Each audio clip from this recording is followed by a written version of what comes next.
இல்லை, நான் என்ன சொல்கிறேன், ஏற்கனவே இப்போது சிங்கப்பூரில் ஒரு 14,000 பேருக்கு மேலே இது பரவி இருக்குது. இது போன்ற சில நாடுகளில் ஆயிரக்கணக்கில் பரவி வருவதனால ஏற்கனவே போட்ட அந்த பூஸ்டர் தடுப்பூசிகள் இங்கே கூட நம்ம கோவாக்சின் உள்ளிட்ட ஊசிகள் வந்து கோவிஷீல்டு ஆகியவை 3 கட்டங்களாக இந்த தடுப்பூசிகள் வந்து போடப்பட்டது. இந்த தடுப்பூசிகள் 3 கட்டங்களாக போடப்பட்டதும் இந்த கோவிட்லேருந்து அது ஒமிக்ரானா மாறி திரும்ப அந்த 3வது அலை வரத்தட்டியும் அந்த அதற்கான இது தடுப்பூசி வந்து போடப்பட்டது. இப்போது அந்த தடுப்பூசியே இந்த JN.1 இந்த கொரோனா அந்த ஒமிக்ரான் வேரியண்ட்டுக்கு போதுமானதா அல்லது இதுக்குன்னு தனியாக தடுப்பூசி இன்னும் போட வேண்டிய ஒரு சூழ்நிலை வந்து ஏற்படுமா? என்றால் பல நாடுகளில் 14,000 2,000 இது மும்பையில் ஒரு குறிப்பிட்ட அளவுகள பாதிப்பு ஏற்பட்டிருக்கு. சில உயிரிழந்த சிலருக்கு அந்த கொரோனா அந்த ஒமிக்ரான் வேரியண்டோட அந்த தொற்றோட பாதிப்பு இருக்குது. குழந்தைகளுக்கும் இந்த பெரியவர்களுக்கும் அந்த பாதிப்பு இருக்குது அப்படின்னு சொல்கிறாங்க. இப்போ அந்த தடுப்பூசியே போதுமா, அதுக்கு புதுசாக போடணுமா சார்? கண்டிப்பாக தடுப்பூசியை இனிமேல் தேவையில்லைன்னா நினைக்கிறேன். ஏன்னா போட்ட தடுப்பூசியினுடைய எஃபெக்டே நம்மளுக்கு இருக்கும். ஆனா சில நாடுகள் ஏதோ தடுப்பூசி இதுக்குன்னு JN.1 தடுப்பூசிகள் போடுறாங்களா சில நாடுகள்ல, அந்த மற்ற நாடுகள்ல இல்ல போடலாங்க. அதாவது வந்துங்க, நம்ம தடுப்பூசி போட்டு அதன் மூலம் ஒரு எதிர்ப்பு சக்தியை உருவாக்குறதை விட நேச்சுரலாவே வரக்கூடிய எதிர்ப்பு சக்தி தான் ஸ்டாண்டர்டா இருக்கும், நல்ல ஸ்ட்ராங்கா இருக்கும். அது ரொம்ப முக்கியம். சரி. ஏன்னா ஏன் கொரோனாக்கு வந்து நம்ம தடுப்பூசி உடனே சர்ச் பண்ணா நுரையீரலை தாக்கி சீக்கிரம் உயிரிழப்பு அதிகமா வந்துடக்கூடாதுங்கிறதுக்காகத்தான் தடுப்பூசியை நம்ம ரெக்கமெண்ட் பண்றோம். சரி. இப்ப இருக்கக்கூடிய வேரியன்ட் எல்லாம் நம்ம 2வது அலையில வந்த வேரியன்ட் மாதிரி டெல்டா வேரியன்ட்டோ ஒமிக்ரானோ அந்த மாதிரி எல்லாம் கிடையாது. இது வந்து வீரிய குறைஞ்சது அதெல்லாம் கிடையாது. இது வீரிய குறைஞ்சது, பல்லப்புடுங்கின வைரஸ்னு சொல்லலாம் அதெல்லாம். சரி சரி. அதனால இதுக்கெல்லாம் பயப்படுறதுல சாதாரண சளி ஜுரம் மாதிரி வந்துடும். என்ன அப்படின்னா நம்ம ஆரம்பத்திலிருந்து என்ன சொல்ல வர்றோம், எந்த வைரஸ் இருந்தாலும் தாக்குறாலும் நம்ம உடம்புல இருக்கக்கூடிய எதிர்ப்பு சக்தியை கூட்டுவதற்கான வழிமுறைகள் நம்ம ஆரம்பத்திலிருந்தே செய்யணும்னு நம்ம சொல்றோம். சரி. இப்போ அந்த உடல் ஆரோக்கியமா இருந்தா எதிர்ப்பு சக்தி இந்த கொரோனாவுக்கான அந்த எதிர்ப்பு சக்தி வழிமுறைகள் தொடர்பாக வந்து நம்ம இந்த கொரோனா அந்த முதல் அலையின் போதே வந்து அதுக்கான அந்த கபசுர குடிநீர்ல இருந்து பல்வேறு விதமான அந்த உணவு முறைகள் ஆகியவற்றிலிருந்து பல்வேறு முயற்சிகள் நம்ம மேற்கொண்டோம்.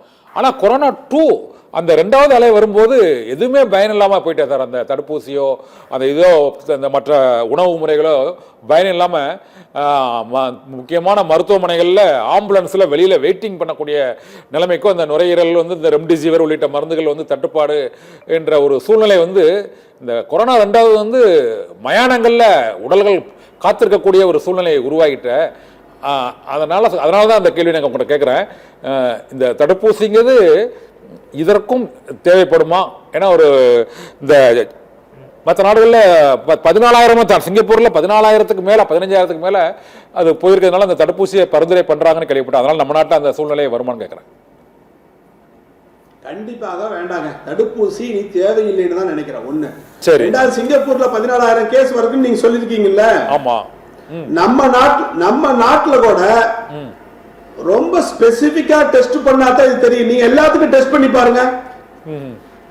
ஒரு சாதாரண சளி ஜுரம் வருது, எனக்கு 2 நாளைக்கு முன்னாடி கூட சளி ஜுரம் வந்துட்டு போயிருக்கோம், சாதாரணமா வந்துட்டு போயிருக்கோம். நம்ம டெஸ்ட் பண்ணா இன்னும் எல்லாத்துக்கும் நிறைய பேருக்கு கொரோனா இருக்கிறதுக்கு வாய்ப்பு இருக்கு, அந்த வைரஸ் இருக்கிறதுக்கு வாய்ப்பு இருக்கு. டெஸ்ட் பண்ண பாதிப்புன்னு ஏற்படும் போது அது வந்து உயிருக்கு பாதிப்பு ICU நிரம்பும் போது தெரிய வரும். அந்த மாதிரி தான் இப்ப ஹாஸ்பிட்டல் போயிருப்பாங்க, ஒரு 4 நாள் அட்மிட் ஆயிருப்பாங்க, சளி ஜுரம் அதிகமா இருந்திருக்கும், அவங்களுக்கு டெஸ்ட் பண்ணும்போது கொரோனா வேரியன்ட் இருக்குன்னு கண்டுபிடிச்சிருப்போம். இப்ப பொதுவாவே வந்து சாதாரண சளி ஜுரம் 1 நாள் 2 நாள் இருக்கக்கூடிய சளி ஜுரத்துக்கு போய் டெஸ்ட் பண்ணி பாருங்க, நம்ம ஆயிரக்கணக்கா கண்டுபிடிக்கலாம். சிங்கப்பூரோட அதிகமா இருக்குங்க. அதனால நம்ம என்ன சொல்ல வரோம்னா, இது சாதாரண சளியை உண்டு பண்ணக்கூடிய வைரஸ். இது வந்து வீரியம் குறைந்தது, அதனால இதற்கு தடுப்பூசி தேவைப்படாது. இயற்கையாகவே அதை எதிர்கொண்டு நம்ம வந்து எதிர்ப்பு சக்தியை உருவாக்கி கொள்ள முடியும். அப்புறம் இதுக்கு முன்னாடி போட்டிருக்கக்கூடிய வேக்சின் கூட கண்டிப்பாக அதனுடைய எதிர்ப்பு சக்தியான நம்ம உடம்புல இருந்து அது இப்ப வரக்கூடிய வேரியன்ட் எதா இருந்தாலும் அதற்கு வந்து எதிர்த்து நிற்கும், நம்மளை பாதுகாக்கும் அப்படின்னு சொல்றேன். இப்போ நம்ம ஏற்கனவே அதற்கு வந்து நம்ம வந்து மாஸ்க் போடுவது, இந்த கைகளை கழுவுவது மற்றும் கொஞ்சம் இந்த ஆரோக்கியமான இந்த புரோட்டீன் உள்ளிட்ட அதிகமான உள்ள அந்த உணவு வகைகளை நாம் எடுத்தது, சில மூலிகைகள் பயன்படுத்தியது ஆகியவை இருந்தது.